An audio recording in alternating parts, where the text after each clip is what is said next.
Hey you guys, it's Roan Trudon with another video, the first video in a sequence of videos about ritual tools and their use in Wicca.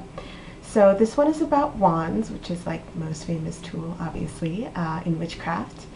And we'll talk a little bit first about what wands are for. So wands are primarily used for directing energy.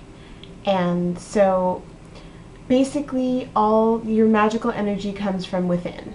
And the wand is just a tool that you use to sort of help you draw your energy out and direct it in a specific place. But basically it's like an extension of your hand. I mean, whatever you think that you can do with the wand, you can also do with your body.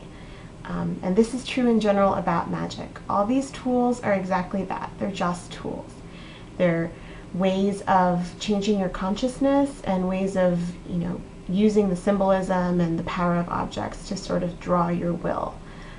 None of these things have like all this latent power by themselves. And that's really important to remember. Wands are not necessary, and nor is any other tool. All that's really necessary is yourself.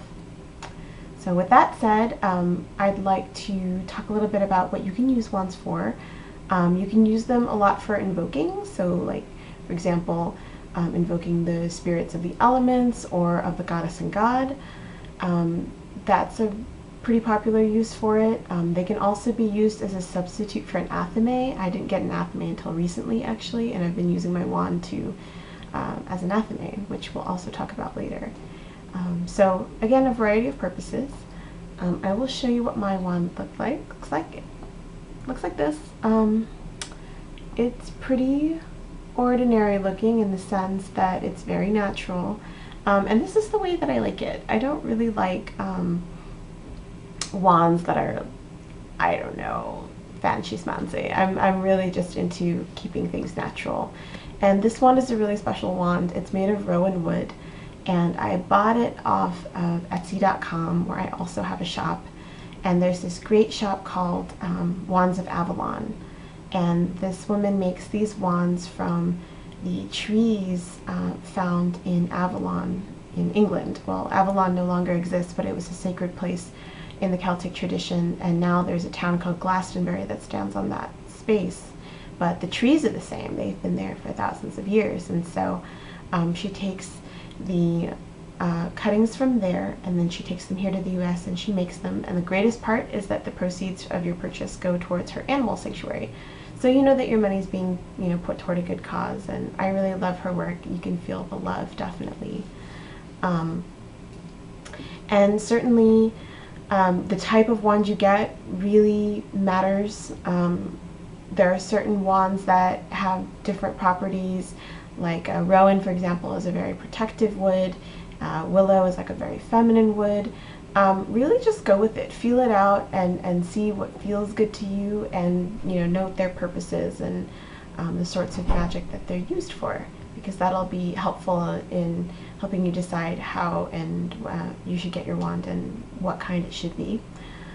You can also make your own wand.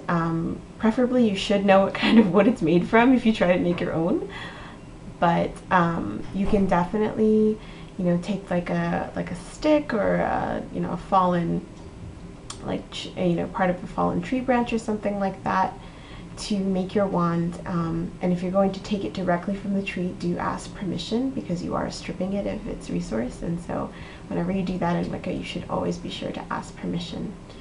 And so really it's totally variable. You can have like no wand, or you could make your own, or you could purchase one. It's really up to you.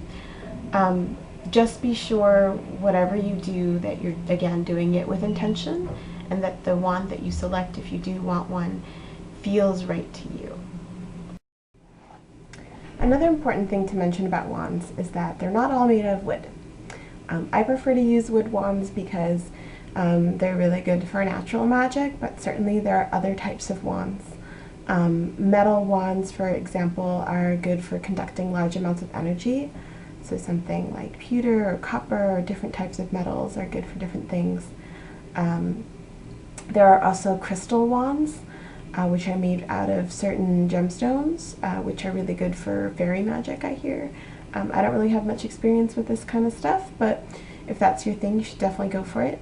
There are also ways that you can decorate and sort of improve the quality of your wand for certain things. Like, for example, if you want to conduct more energy, you can add copper wire. Or if you want to be able to direct energy better, you can put like a quartz crystal on the end. That's a gemstone that's really good for focusing energy. Or you can just put ribbons or whatever you feel makes your wand personal. Personally, I like to keep it pretty natural, and I don't like to do very much to it, but some people are into that. So whatever you choose about your wand, make it your own. So that's about all for this video. Thanks guys for listening in, and happy wand hunting. Blessed be. See you guys later.